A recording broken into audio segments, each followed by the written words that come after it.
उसका मीठा पानी चखाने का मतलब ये है, मीठा पानी का मतलब शक्कर गुड़ से मतलब नहीं है, समझना बात को। मीठा पानी शक्कर गुड़ से नहीं है। मीठा पानी का मतलब है शहद में पानी मिला करके शहद का पानी चखाया जाता है। शहद में कितने गुण होते हैं पता है आप लोगों को? 60,000 फूलों का रस उसमें सम्मिलित होता है और 70,000 किलोमीटर से लाने की उसमें क्षमता होती है। और जिस रस में 60,000 फूलों का रस सम्मिलित हो तो कितना गुणकारी होता होगा वो। इस बात का हमारे पुरखों ने 1000 साल पहले अनुभव कर लिया है। तो इसलिए शहद का मीठा पानी उसको इसलिए चखाया जाता है तुरंत में नहला धुला के, जिससे कि वो अपनो माता के वक्ष स्थल से दूध पीने हेतु अपने जीवा चलाने लगता है, मीठा पानी चखाने से। इसलिए उसको मीठा पानी चखाया जाता है, जिससे वो जीव चलाने लगता है और माता के वक्ष स्थल से दूध पीने की उसकी आदत पड़ जाती है, इसलिए चखाया जाता है। तो मेरा मतलब ये है कि कल तक घर में करते थे तो ये सब करते थे, अब अस्पताल में ऐसा करते हैं कि नहीं, वो कह रहा है नहीं करते। करना चाहिए आप लोगों को, सेहत लेकर जो उसके साथ में रहती हैं, आशाएं कार्यकर्ता रहती हैं, तो इस प्रकार से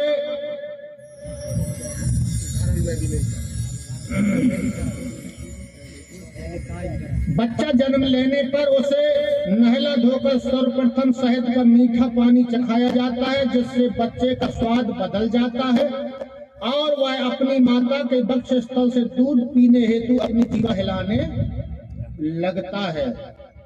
इसी क्रिया को गोल एव सियाना कहा जाता है गोंडी में। ये प्रथम चरण हो गया।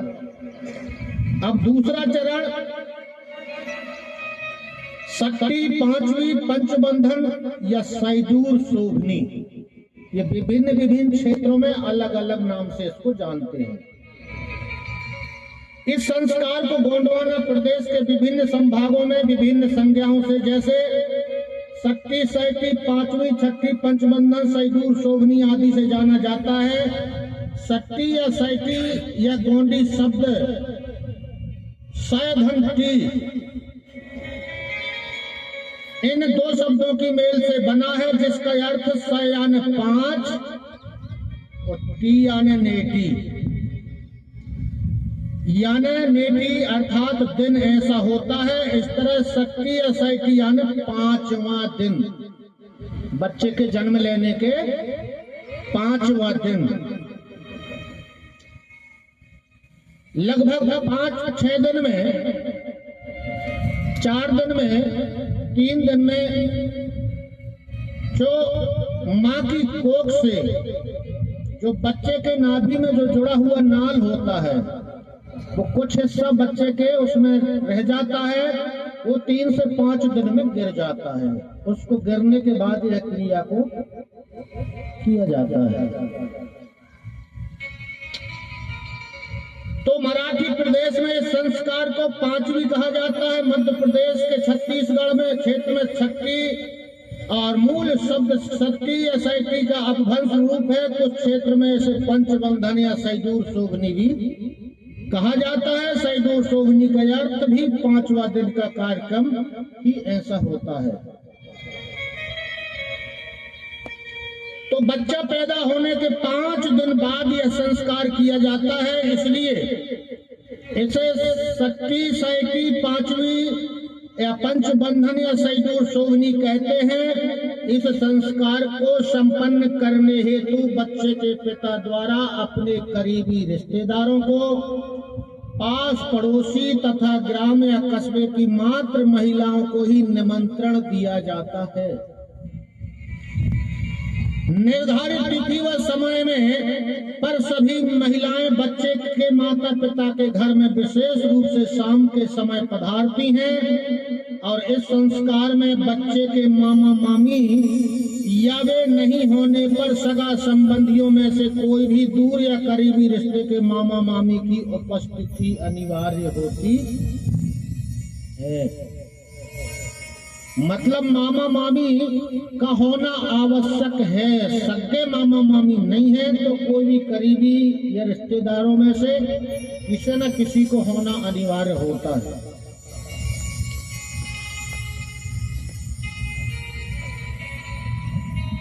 क्योंकि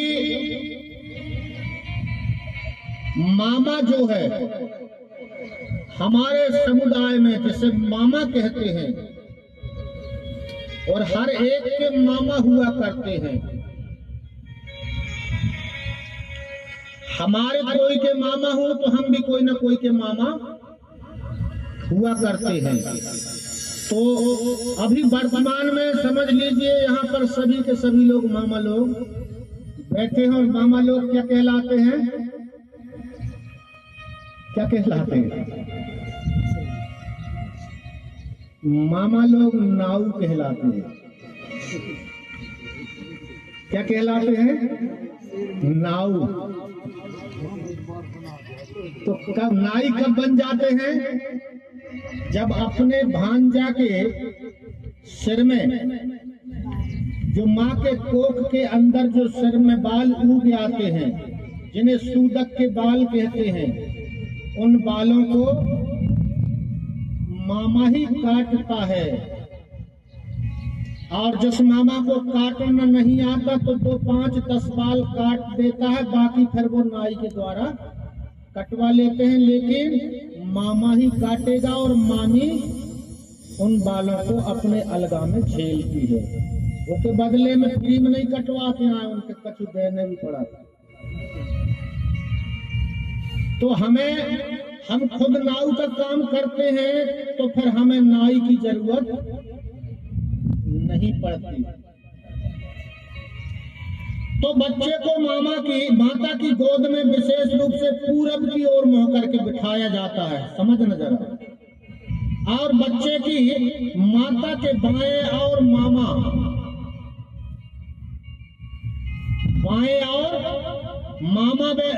और दाहिनी ओर मामी बैठती है और मामा द्वारा उस्तरा या कैंची से बच्चे के सिर के बाल काटे जाते हैं और मामी उन काटे हुए बालों को अपने आंचल में झेलते जाती है। बच्चे के बाल नीचे गिरने नहीं दिए जाते। कहीं कहीं इस रस्म को मामा मामी बच्चे के सिर के मात्र 5-10 बाल काट कर ही पूरा करते हैं और शेष बाल बाद में नाई द्वारा उसे घर बुलाकर कटवाए जाते हैं। नाई का इस्तेमाल खास तौर पर शहरों में ही किया जाता है, जहां उस्तरा या कैंची से बाल काटना नाई के सिवा दूसरा कोई नहीं जानता। इस रस्म के लिए बच्चे के पिता बाल काटने वाले मामा मामी को अपनी शक्ति के अनुसार जो वह स्वयं से चाहे दक्षिणा देते हैं और जिसे वे सहर्ष बिना हिचकिचाहट के स्वीकार कर लेते हैं। कटवाए गए बालों को मामी घर के बाहर ले जाकर दूर फेंक देती है और बच्चे एवं उसके माता जी को नहला धुला कर नए वस्त्र परिधान करवाती हैं। इस रस्म को गोंडी भाषा में बिटार रेहताना दस्तूर कहा जाता है। माता के गर्भ में रहते बच्चे के सिर में जो बाल उग आते हैं उन्हें काटकर उसको नहला धोकर पवित्र किया जाने का रस्म कहा जाता है। तत्पश्चात ग्राम माताओं द्वारा बच्चे के कमर में उसके बाद ग्राम माताओं के द्वारा बच्चे के कमर में सगा जन समुदाय के 5 पंचों की ओर से 5 सरीयुक्त 5 गांठ वाला रेशमी धागे का बंधन कमर दोरा बांधा जाता है उसी तरह बच्चे की माता की गोद हमेशा भरी रहे, इसलिए उसकी ओटी चावल एवं सूखा मेवे युक्त जिनसों से भर दिया जाता है और सभी महिलाएं, बच्चे एवं उसकी माता को आशीर्वाद देकर तब इच्छाएं प्रकट करती हैं। तो ये 5 सरी युक्त कमर में 5 गांठ वाला धागा बांधने की प्रक्रिया चालू है कि बंद हो गई?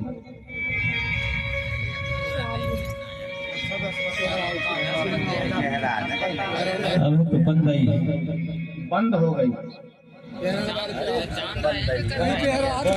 आप लोगों के किसी के कमर में है कि नहीं है जो टुकड़ा करना है बताइए।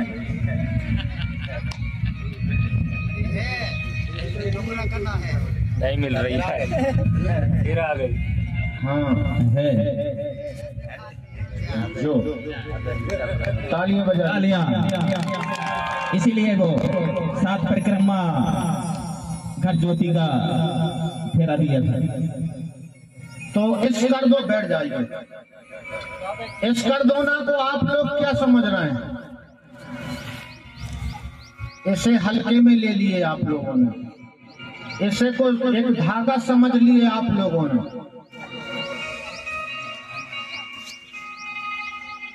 मेरे पास भी है,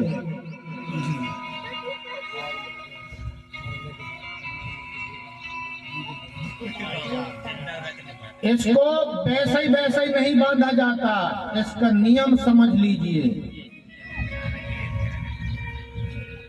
इसका भाव अर्थ समझ लीजिए। जैसे आप अपनी सुरक्षा हेतु पंडितों के द्वारा रक्षा सूत्र हाथ में बंधवाते हैं ना कि हमारी रक्षा होगी करके, उससे पता नहीं रक्षा होती है कि नहीं होती। कोई ताबीज बंधवाते हैं अपनी सुरक्षा के लिए, गले में बंधवाते हैं, कोई बाजूबंद में बंधवाते हैं अपनी रक्षा के लिए। 100 ताबीज की ताबीज, 100 रक्षा सूत्र का रक्षा सूत्र, जो जन्म के संस्कार में 5 पंचों की ओर से 5 सरी युक्त 5 गांठ वाला रेशमी धागा जो कमर में बंधा हुआ होता है, वो पूरी जीवन का रक्षा सूत्र माना जाता है। उसकी परिभाषा को हमने नहीं समझ पाए, इसलिए हमने उसको छोड़ दिए। इस करदोना को कब तोड़ा जाता है? अब बच्चा है तो छोटा है तो स्वाभाविक है, वो जैसे जैसे बच्चा बढ़ेगा तो और धागा भी टूटेगा ही। वो एक बेर में 10 बार टूट जा, लेकिन तुरंत दूसरा धागा, वही 5 गांठ वाला दूसरा धागा बांध दिया जाता है। ये धागा, वो धागा जो है वहां तक जाता है, कहां तक? अब जो टुकड़ा मर है जबकि, तो घर में नहीं तोड़न के वो धागा थे, जबकि जो टुकड़ा मर है एक वो धागा थे, वो तय तक ले जाए, कहां तक? शमशान भूमि तक, जहां पर एक ही मिट्टी दौजे है।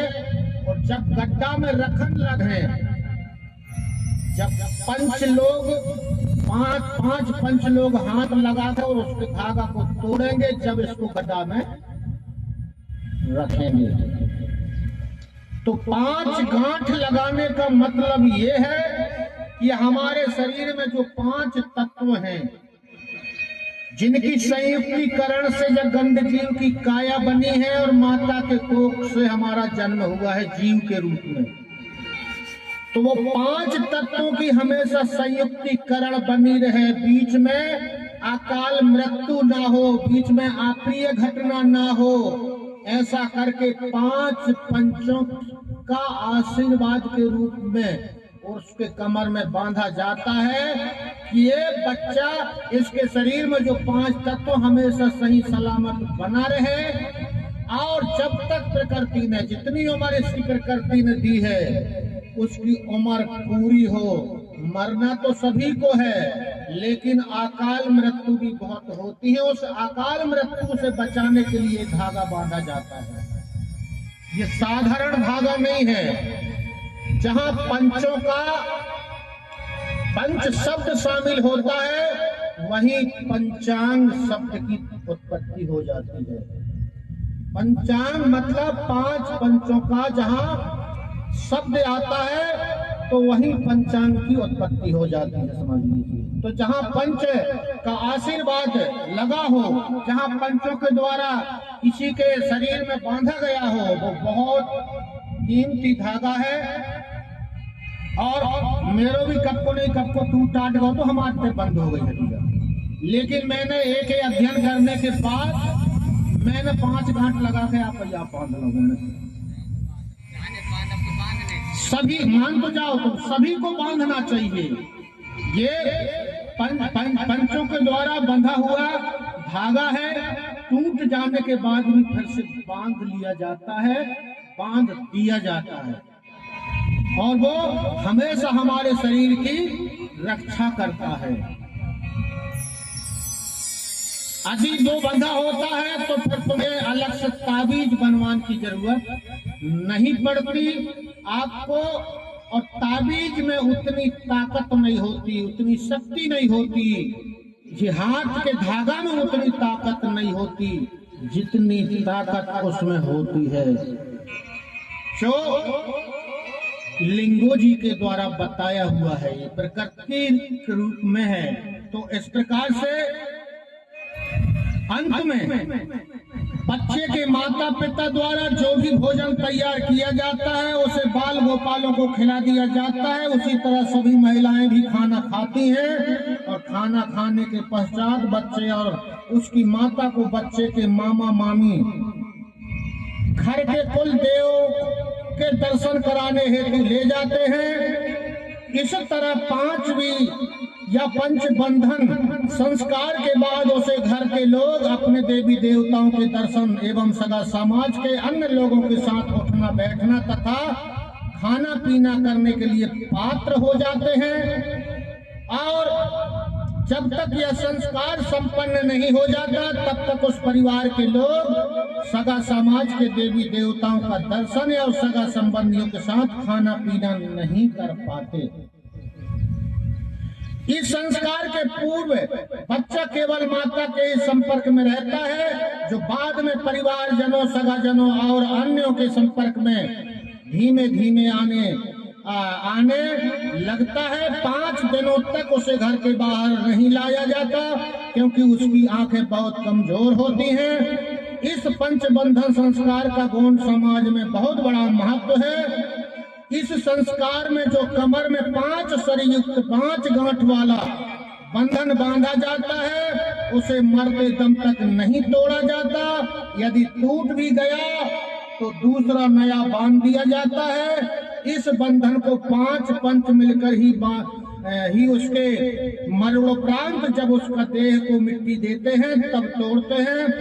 इस समाज के हर सदस्य के साथ करदोना रहता है, इसलिए इसे बहुत ही महत्वपूर्ण संस्कार माना गया है। अब यदि आप लोगों को मेरी बात बहुत अच्छे से समझ में आई होगी, आपको आई होगी या आपको आई होगी, तो इस पंच बंधन को चालू कर देना चाहिए आप लोगों को। यदि अपनी बेटा बेटियों को सही सलामत रखना है, अकाल मृत्यु से बचाना है, उनके 5 तत्वों की हमेशा संयुक्तिकरण बनी रहे करके, तो आपको नजर रखना चाहिए कि इस नियम का ये पालन कर रही है कि नहीं कर रही है, क्योंकि ये आपकी जिम्मेदारी है, समाज गंगा की जिम्मेदारी है। यदि ये नहीं कर पा रही है तो आप लोगों को कहना चाहिए कि आप ऐसा क्यों नहीं कर रहे हैं। ये आपको करना पड़ेगा। तब जाकर के समाज के जो प्राचीन नियम है उन नियमों में पालन हो पाएगा। यदि आप लोगों ने ध्यान नहीं दिया तो इनकी कैसे गारंटी मान लें कब कीजिए वो कर रही है कर नहीं कर रही है। तो इस प्रकार से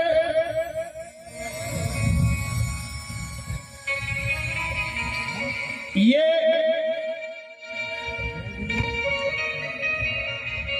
इसके बाद अब नाम रखाने लगे, तुरंत रखने लगे नाम। वहां बच्चा पैदा हुआ अस्पताल में और तुर पे ही पूछते कि नाम का रखे, तो कछु न कछु नाम होते उनके बताना पड़ता है।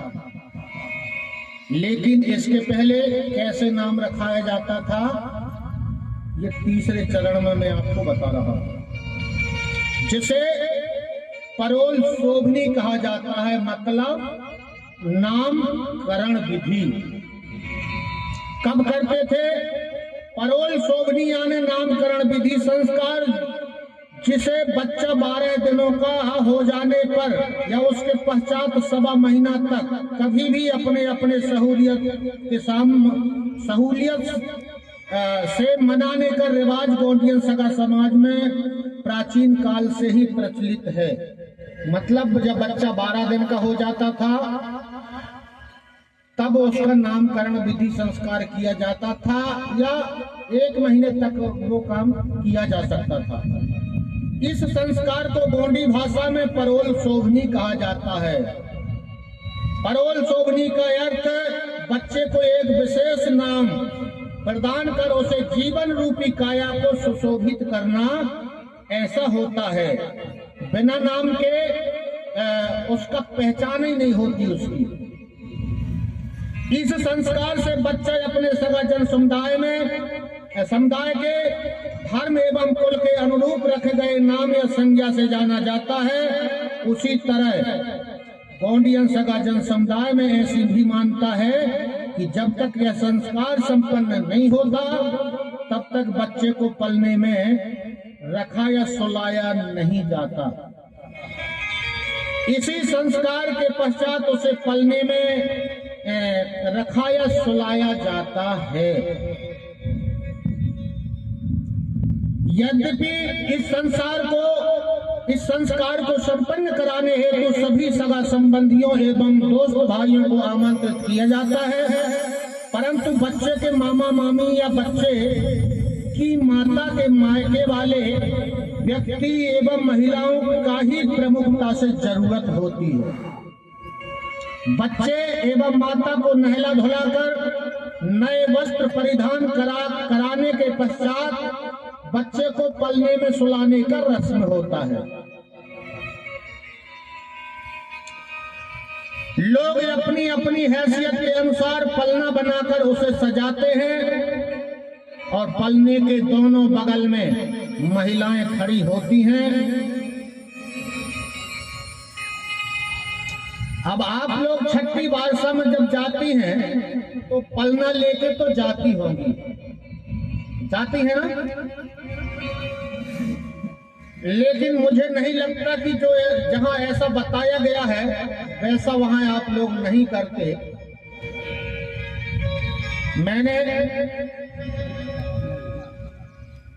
मेरे यहाँ खुद देखा हूं, मतलब ये तुम्हारे किनारे के बुढ़ैना से बहू ले गया हूं मैंने। जब ये बारसा का छठी का कार्यक्रम हुआ तब यहाँ से गए थे वो लोग, तो जैसा विधि सम्मत करना चाहिए वैसा नहीं किए। मैं देखते रहा उस विधान को, तो इससे पता चला कि मात्र दस्तूर भर कर रहे हैं। अब देखना इसका यहाँ पर भी बहुत बड़ा रहस्य छुपा हुआ है। आप बहुत अच्छे से समझने का प्रयास करना, इतने उतने बातों में मत लगने तुम।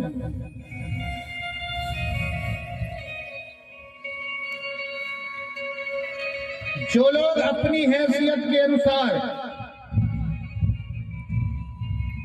पलना बनाकर उसे सजाते हैं और लेके जाते हैं। और तुम्हें भी जाना ही है, अभी भी जाना है, वो कार्यक्रम चालू रहेगा ही। पलने के दोनों बगल जब पलना लेके जाते हैं तो जहां पलना रखा जाता है, जहां बांधा जाता है, उसके दोनों बगल में महिलाएं खड़ी होती हैं। समझना जरा यहां पर सर्वप्रथम उस पलना में जो झूला बांधा जाता है उसके दोनों बगल महिलाएं खड़ी होती हैं और सबसे पहले चटनी पीसने का पत्थर, जैसे लुढ़िया भी कहते हैं क्या, है ना,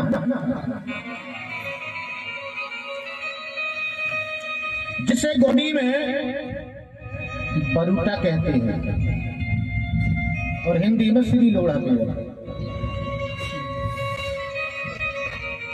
कोई एक बगल वाली महिला उनके हाथों में,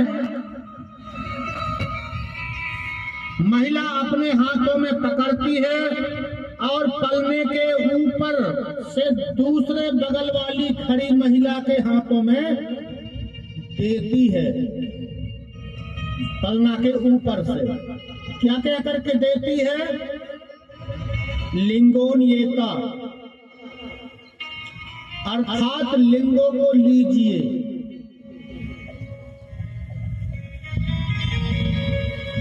ऐसा कहकर देती है और दूसरी बगल वाली महिला उसे लिंगोन सिम, अर्थात लिंगों को दीजिए, ऐसा करके वो लेती है। बाद में वे पलने के नीचे से जंगोनियता, फिर उसको नीचे से फिर उसको देती है जंगोनियता, यानी जंगों को लीजिए। ऐसा कहकर पहली बगल वाली महिला के हाथों में देती है और वो जंगोन सिम करके, अर्थात जंगों को दीजिए, ऐसा कह करके लेती है नीचे से पलना को। इसी तरह शंभूनियता, शंभून सिम, गौरानियता, गौरान सिम, रावेन तूनियता, रावेन तून सिम, गौरानियता, गौरान सिम, मंदोदरीन येता, मंदोदरीन सिम, भीमानियता, भीमान सिम, बाबानियता, बाबान सिम, आयान येता, आयान सिम, रैतान येता, रैतान सिम, पेन तुनियता, पेन तुन सिम। ऐसा कहकर 5 बार ऐसे ही ऊपर से नीचे लेने देने की क्रिया करने के बाद उसे पहले में पलने में रखती हैं और टीका लगाकर उसे पलने के बाहर यथा स्थान पर रख देती हैं। अब इनका नाम क्यों लेती हैं? जंगो लिंगो गोंडी धर्म के संस्थापक हैं। जंगो क्रांति की देवी है। शंभू इस धरती का 5 खंड धरती का मालिक है। गौरा उनकी धर्म पत्नी है। रावण लंका का राजा है। मंदोदरी उसकी धर्म पत्नी थी। भीमान मतलब भीमाल पेन, शक्ति देने वाला देवता है। बाबान का मतलब होता है पिता और आयान का मतलब होता है माता। रैतान मतलब जंगोदाई, पेन दुनिया ने खड़ा पेन। तो इन सभी महाशक्तियों का नाम लेकर के उस पलना में रखते हैं, जिससे कि उन महाशक्तियों का वास उस पलना में हो जाता है। जैसे हमने यहाँ 5 कलश जला करके और सब शक्तियों को अपने मुखार बिंदों से बुला करके नाम ले करके और उनको यहाँ अच्छा स्थान दिए हैं, तो यहाँ पर ऐसा मान्यता हो गई कि हमारी शक्तियां सब यहाँ पर विराजमान हैं। और ये 5 दिन तक यहाँ पर कलश उनके नाम की जल रही है, उनके नाम से यहाँ पर हम दे रहे हैं। ऐसे ही जो पलना में हमारे जो महाशक्तियां हैं, उन शक्तियों को वहां पहले विराजमान किया जाता है। उसके बाद ऊपर से नीचे लेने देने की क्रिया करने के बाद उसे पलने में रखती हूँ, टीका लगाकर उसे पलने के बाहर फिर उसको तिलक करके और उसको फिर बाहर जहाँ से उठाते हैं उसको वहां रख देती हैं। बाद में बच्चे की मामी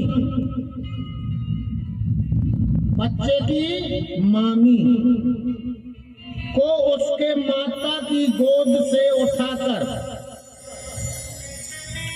मतलब महतारी की गोद से उठाकर पलने में सुलाती हैं और दोनों बगल में खड़ी महिलाएं उसे गीत गाकर झुलाती हैं। और बच्चे की माँ बच्चे के कान के पास अपना मुंह ले जाकर जिस नाम से उसे संबोधित करना है उस नाम से पुकारती है। कौन? बच्चे की महतारी, जिसने उस बच्चे को जन्म दिया है। और उस नाम को सुनकर सभी महिलाएं एवं बच्चे तालियां बजाते हैं और पलने में डालने का यह रस्म है। जो रस्म है इसे गोंडी भाषा में उकाड़ ते बाटीना कहा जाता है।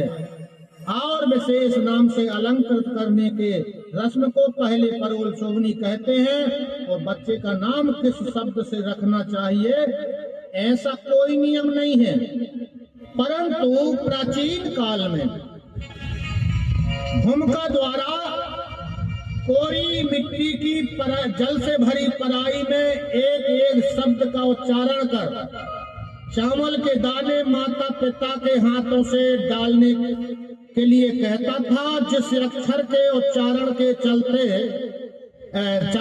उच्चारण से चावल के दाने जुड़ जाते थे, उसी अक्षर से नाम रखा जाता था। और वे नाम भी अपने सगा पुरखों की जन समुदाय रीति नीति कुल धर्म आदि के अनुरूप ही हुआ करते थे, किंतु यह रिवाज भी आजकल मिटते जा रहा है। कोई पंचांग देखकर ग्रह तारों की स्थिति के अनुसार नाम रखते हैं, किंतु वह भी उचित नहीं माना जाता। माता पिता के मन मस्तिष्क से पंच तन्मात्रों से जो अक्षर उचित जान पड़ता है उसे अक्षरों से अपने कुल धर्म के अनुरूप ही नाम रखे जाने चाहिए, क्योंकि उस पंच तन्मात्रों और पंच ज्ञानेंद्रियों से युक्त मन मस्तिष्क से रखे गए नाम को ही 5 पंचों का आशीर्वाद प्राप्त हुआ तो पंचांग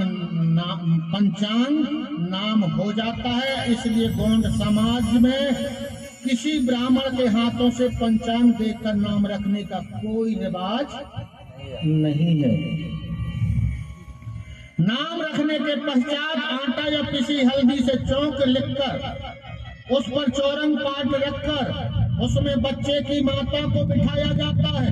महिलाएं उसे चावल से अक्षतों से टीका लगाती हैं और उसकी ओटी भरती हैं, अर्थात यह रस्म मायके की महिलाएं करती हैं। शेष महिलाएं उसे मात्र टीका लगाकर ही बच्चे के नाम से कुछ न कुछ भेंट करती हैं।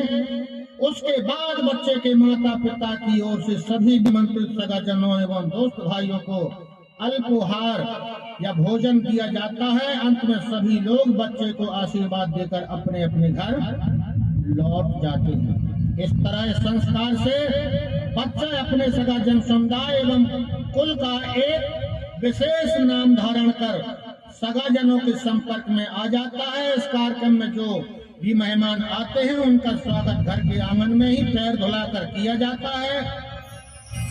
बाद में उन्हें घर में यथास्थान विराजमान किया जाता है। इस परोल शोभनी संस्कार से सभी लोग बच्चे के नाम से परिचित हो जाते हैं और उसी विशेष नाम से वह आगे चलकर सगा समाज में जाना और पहचाना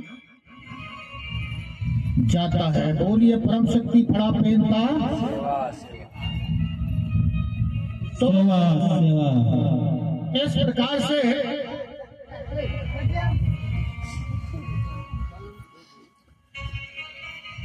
अब यह बात जो है, मेरा काम मात्र बताना नहीं है। अब आप इसको समझ लीजिए, मेरा काम मात्र यहां से वाचन करना नहीं है। आप लोगों को इस पर अमल भी करना है। आप लोगों को इसी आधार पर जन्म के संस्कार को संपन्न करना है और ऐसा संपन्न करने से जिस पलना में सबसे पहले लिंगो जी को स्थान दिया गया, जंगोज दाई को स्थान दिया गया, 4 वेद 6 7 18 पुराणों का ज्ञाता महाराजा रावण को स्थान दिया गया, मंदोदरी एक आवाज में पानी बरसा लिया करती थी, इतनी ताकत थी उसमें। तो ये सभी के सभी भीमाल पेन, पानी का देवता, शक्ति को देने वाला, पवन देव जिसका वाहन, जंगोदाई क्रांति की देवी, ऐसी ऐसी महाशक्तियों को उस पलना में विराजमान किया जाता है। उनको तिलक बंधन करके बच्चों को सुलाया जाता है। इसका मतलब कि वही असर, वहीं से बच्चे के मन मस्तिष्क में उनकी छाया समझ लीजिए पड़ जाती है और वही बच्चा आगे चल करके होनहार होता है, विद्वान होता है, ज्ञानी निकलता है। और हम वैसे ही लतर फतर संस्कार संपन्न कर रहे हैं तो फिर उनके कितने ही पढ़ाओ लिखाओ तुम, उनमें ज्ञान जो हमें चाहिए, जैसे ज्ञानी बुद्धिमान गुणवान बच्चे हमारे आगे चल करके नहीं होते। तो उनको गुणवान बनाना, ज्ञानी बनाना, विद्वान बनाना, ताकतवर बनाना, इसलिए ऐसा किया जाता रहा है। तो बताओ सब लोग ऐसा करना चाहिए कि नहीं करना चाहिए? कितने लोग सहमत हैं? मुझे तालियां बजा करके बताओ।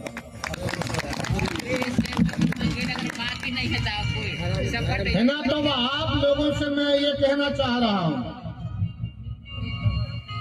आप लोग इन पर नजर रखो, क्योंकि जो काम तो 12 महीना होते रहे तो कोई न कोई कहाँ छठी बार सवालो काम होने ही है। कभी गांव में होने हैं तो कहीं बाहर होने हैं, गांव बाहर के एते आने हैं तो एते के बाहर जाने हैं। तो अब यहाँ पर जितनी महिलाएं बैठी हैं, इन लोगों को इस नियम के आधार पर कि वहां पर नर्मदा पुराण भई हती और जहां पर हमारे धर्म गुरु के द्वारा ये बताया गया है और हमको ऐसा करना चाहिए, तो आप लोगों को आगे होकर के इस नियम को संपन्न कराने की जिम्मेदारी सभी मात्र शक्तियों की है जो यहाँ पर सुन रही हो। सुन के मत रहना आप लोग, मात्र सुनान के लाने जब कथा नहीं हो रही है। इसको आपने जीवन में उतारने हैं, इस पे अमल करने हैं। जैसा बताया जा रहा है वैसे आपको चलना पड़ेगा। तो अब बच्चे का जन्म हो गया, नामकरण विधि का संस्कार हो गया, पलना में डाल गए, सब कुछ होगा। सोहरो गाहे कौन बताओ? मैं ही गाऊं? चलो